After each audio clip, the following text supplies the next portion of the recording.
Now, going back to the concept of cycles, we, of course, have the destruction of Sodom and Gomorrah. We have all the warnings of fire and brimstone, possibly plasma fire that may have happened in the past, and reset an entire civilization.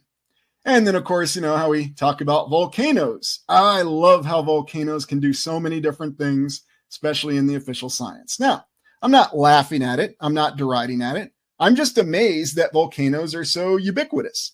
I mean, if you think about this, volcanoes are really like your all-purpose Swiss Army knife for things happening in history with geology.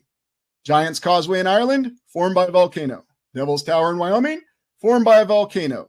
Those very finely carved steps at nice 90-degree angles in some random location near the Rocky Mountains, formed by a volcano. You better believe it. And yet we also tie the fact that volcanoes are major components of history.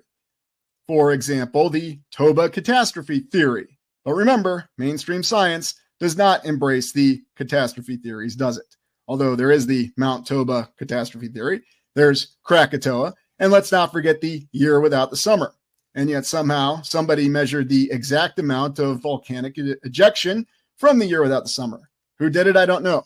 Maybe it was Captain Cook's long-lost grandfather, or maybe I just don't know history, but it's just something fascinating. Texas grown. The Hopi Indians had a great story on the terrestrials who were like shadow gods.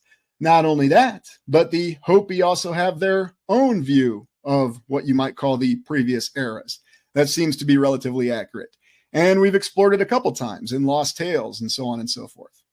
Anyway, so moving on from our resets a cycle, let's take a look at evidence of past events. And what past events would we actually look at that shows us what happened in the past? What would be so interesting? I'm about to show you a very interesting image that I don't think many of you have seen before, but it's one of those images that really caught my attention in terms of evidence. And who here has ever actually seen this image before?